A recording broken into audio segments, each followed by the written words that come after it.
Looking very well. Yeah, it's good to be back. You smell lovely. New colours. Yes, no, I'm feeling in a good place. Obviously, last year I wasn't in a good place. Yeah. You can't blame me. So much went on. Like, so much went on. It's like so much human beings to like cope with. Shall we talk you through sort of bit by bit? Because obviously, Katie, so much of it ended up in the press, not all of it necessarily accurately reported. So we'll kind of break it down and go through. Start off with rehab. You have been into rehab. See, this is the thing. The press, like, because I thought, because of all what happened, I thought I'm going to be a bit more private, and it's sort of gone the other way. Where I've been private and kept things in, they've literally just written whatever they want every day, to the point I've now disconnected myself from that person they're writing about. It's just so much rubbish. Like, they said that I was in rehab for drink and drugs. Yeah. Nothing to do with that at all. Absolute nothing. I wasn't even near anyone who was doing drink and drugs in the private. I was in there because they said I had severe traumatic rehabilitation is what I needed. It's nothing to do with drugs or drink. It was to do with all what had happened to me at the beginning of the year. Okay. So if you imagine, in one go, I got told my mum was dying, as you remember. My dog got run over and killed on my driveway. My horse got knocked over and killed outside my house. I had a kidnap threat with Harvey. I got the ex-husband cheating again, then obviously divorcing him, and then I had the the hijack where I was held at gunpoint in South Africa. Yeah.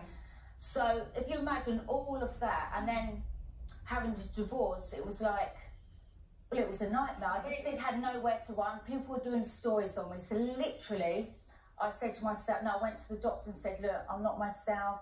I wouldn't go horse riding. I just wanted to sleep all the time. I couldn't turn to anyone. So I just went into the Priory. I wasn't a resident in there like everyone said. I literally took the kids to school, went in there for the day, and then picked the kids up after. I was a day case. What did you learn from that about yourself? Or how did that help you? It's amazing. If I could say to everyone, go to the Priory, I would. Because they taught me about like assertiveness. They teach you about people around you, if they've served their purpose, if there's negativity around you. And they get to the roots to like where the problems have started. They deal with the traumatic stuff. And the thing is, I think nobody can deny that's a catalogue of absolute horrors, almost unimaginable how a person can bear that. So you had obviously as well fallen into the trap, as many do, of self-medicating, and you've admitted that. I think that's why my family and friends were really like hurt, and was like they didn't know what to do, because I've never been in, you know, for all these years in this industry, you can choose that path if you want or you don't. I didn't. I purely did it to self-medicate. But I went to the doctors and said, look, this isn't me, and I told them the truth. And he said you were drinking and... it wasn't really drinking, just self-medicating on drugs, basically. It's disgusting, but it was my way of dealing with it. So that's when I was like, no, I know I need help. This is not me. At least I can hold my hands up. And I'm so glad I did, because if I didn't speak out, I'd probably still be in that rut now. You know, I was in a manipulative marriage, but no, so I went to the doctors, and then it got to the point, then with my exes behind my back, that stuff happened with the kids, where everyone thought they were taken off me, and that was the last thing, and then I was like, I want to go in the Priory. Well, can I just clarify, how much are the children in your life? Because there's so much speculation about tell me, and I get so angry, like, don't get me wrong, I always want to put my side across the line, and I'm like, why do I have to, like, no, the kids are all back to normal. You know, I don't blame Pete for doing what he did in the beginning. He was looking at, basically my ex told Kieran and said that I was self-medicating and whatever, and he acted like what the dad does, but there's more dramas behind it, which I'm not going to go into. But everything's like back to normal now. All exactly the same as it was for half an hour. Full time. Yeah. So, and it has been like that for ages. But again, all I read about myself at the moment is skint, mucky mansion who hasn't got her kiss. Well, you know what? Just don't read it. Don't read it. I think the fact that you've gone into the point that you are getting help and you're moving on, you know, just focus on that. What about the bank? I mean, when I saw the pictures of your house, you know what I saw with the pool and everything? I saw somebody that was probably very depressed, actually. because you have been through an awful lot. But of course, people are saying that it's because you have no money, and so what's the truth? When I bought my house, I always buy houses that are really, really, really run down. And if you think my house is 11 bedrooms on 3 floors, everything needs doing in my house. It's literally an endless money pit. So I concentrated on what needs to be done first, like the stables. The pool was working, and then all the pumps have gone, but that wasn't my priority. And I think it's disgusting anyway that drones are allowed to fly over my property. I was thinking that's completely illegal. But my house inside now is completely different. It's all new inside. When I did the Keith Lemon show, I laughed actually, looked through the keyhole. I said, you could do it, but I'm in the middle of doing it up. If you wait a few more weeks, it'd be different. But they didn't want to. So I didn't care. I could take the mickey out myself as well. But if you went in my house now, it's completely different. Yeah. I'm working on the outside. So the reports that you're bankrupt aren't true? I'm definitely not bankrupt. And do you know what? Most successful people, when they have different businesses like me, sometimes they might go for an IVA, sometimes they go bankrupt, but you open another one, you carry on, and it's happened to me. Yeah. And I'm not ashamed of anything. So is it one of your companies went bankrupt? Is that the No, truth? I haven't gone bankrupt. Nothing of mine's gone bankrupt. It's an IVA. Well, one of them was in trouble, was that it? That was all to do with tax on one of them.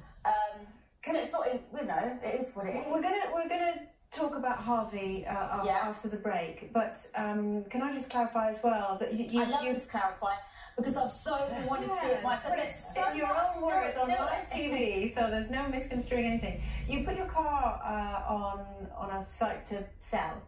And is it true you have to take it off? Because never mind anyone passing comment on, you know, I don't know, how much tax has it got on it and what's the MOT like. Underneath, the comments were just awful, talking about you and talking about Harvey. So yeah, well, obviously, because I'm banned from driving for 3 months, again. Why is that though? It was all to do with a different date. They said I was driving with no insurance, but the conviction date was January, so I was banned for 6 months. So if you look at that day, I thought I was able to drive. It was only by 2 weeks, so they didn't give me points. I was banned for 3 months, so which is good. Well, it's not that. It is what it is, isn't it? Okay. So I don't use the cars. So basically I bought that car for my German Shepherds. And I'm not using it. Can you drive? Can be useful. Basically, I just thought I'm going to get rid of it. And it, you know, it was going up to all these prices, and I'm like, oh my God, this is ridiculous. And then in Holland, eBay in Holland took it down. They said, we can't allow all this trolling on the site. And we was like, what do you mean? It was against Harvey. Yeah. What has Harvey got to do with the car? I mean, disgusting stuff like, has he dribbled on the back seat? Has he lit the windows? Oh. So now I'm going to the police tomorrow about it. And luckily it's come at the right time with the petition, which we'll talk about now. We will. We're going to go Anything else wanna? I think we're going to pretty much everything. But we do have to go to a break. But when we come back, we really want to hear how well you're doing with Harvey's petition as well. So stay right there, because everyone, including Katie, one of the stories in the press was your drink driving, which you alluded to just before the break. Obviously, we can't talk about that because I wasn't drink driving either. That was completely wrong as well. Well, we can't talk about it because there's ongoing legal proceedings. But the reason I bring your car up is you mentioned that you were selling your car. You were synonymous with pink, you know, pink cars, pink 4x4s, pink horse boxes, and all this sort of stuff. I'm done with pink. Okay. I'll tell you what, that it's become an omen now, the pink cars. So I'm getting rid of all the pink. I'm actually being sensible. At the moment, because I'm reevaluating my life and changing everything for the good, I don't need an 11-bedroom house. I have the kids half and half, and the other half, I'm just with Harvey, and he goes to bed at 7:30. So I'm in this house in the country on my own, and I feel vulnerable. I just want like a 5-6-bedroom house, new, everything done, so I don't have to worry about doing it up and just. So you can walk in. I've realised, because when I walk in my house now, so much needs doing. It's just like a headache. I just want to walk in the house and it's clear mind, and you know. There's also a lot of memories there as well. I think if you bought a house as a project and a joint project and this sort of stuff, and it hasn't worked out. I'm just over it. So I just want a nice new house. I'm not going to get a big car again. Normal car. When I say normal, I still like to have something nice. I was talking before in the break about your incredible mum. Yes. I just wanted to know, how is she and what's going on with mum? She has deteriorated. Well, you would notice it. So I look at her now, and her little shaking and her little chest. I don't know, you just notice it, don't you? But I say to her, the more you still moan at me, Mum, every day I know you're all right. Yeah. Oh my God, Don't it's you know right, that? She mad. doesn't give up. Does she moan all the time? Yeah, even today. Make sure you mention this. Make sure you yes, All good. It's all a good. Yeah. But we need to talk about Harvey's Law. I cannot believe that it's happened. That we basically won it, and it's called Harvey's Law.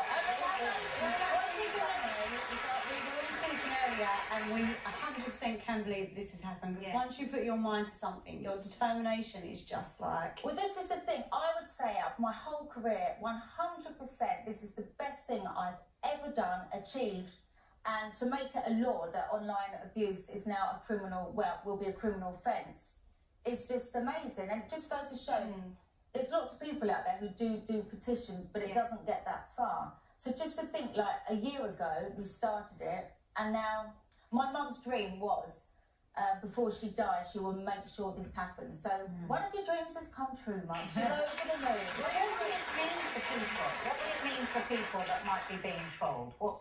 Well, basically, like, online abuse would be treated the same as offline abuse. And the Football Association, they still don't want to help it. They want nothing to do with it all. And I didn't realise that Harvey was trolled a lot with the football because of his dad. And I think that the government should do more adverts and include people with disabilities as they do Ava. You're all the same. I think, you know, if someone with disabilities, they should be treated the same as able people. I just think it should be equal. Well, not only that, to make it a criminal offence, that they do say on something online that you're not allowed to do death threats, but still nothing gets done. They just close their account. But now they will say, I can't believe we live in a world that you have to say you shouldn't do death threats. You shouldn't do death threats. Katie, when It's you went awful. to the select committee, you know, at government level, I remember you and your mum. so no. I remember the vision of you and your mum actually fighting your case. How did that feel? I know you're passionate about it, but you know it's quite intimidating, isn't it, to go to government? Well, it is, because you know, in the House of Commons, you're walking around and it's all very serious, and then you sit there with all these important people. And normally, I like banter, you know, I can have a laugh, but somewhere there, it's not about banter. No, it's not about banter. But I never dreamed in a million years that. I mean, it's a shame that Harvey doesn't even know. It's called Harvey's Law. He has no idea, still has no idea that people troll him. Can I read what the main committee chair, Helen Jones MP, said? The law on online abuse is not fit for purpose. It's truly shameful that disabled people have been forced off social media while their abusers face no consequences. There is no excuse for the continued failure to make online platforms as safe for disabled people. Self-regulation has failed disabled people, and the law must be changed to ensure more lives are not destroyed. You did that. Well done, you. And also, like, one of my friends, she's like a big girl and she suffers mental health, and she's been suicidal as well. I tried to commit suicide a few times because of online trolling. I call her Lulu Bell. So it can happen to anyone, not just because you've got disabilities. I did it just because of that. But it could be your colour, your race, if you're gay, straight, teachers, kids. So we'll stop this suicide stuff and just get them into prison, you know. Don't do it. We have to say as well that obviously we've been talking about some incredibly difficult and sensitive subjects on the show today, and if you do have any issues with anything that we've been discussing, or they've affected you in any way, then we do have some helplines that can be found on our website. Katie, thank you so much for coming in. No, today. it's lovely, and hopefully I'll be back on the panel soon. We all want to come around to your new gap. Yes, not my tidy mansion, my tidy mansion. All right, that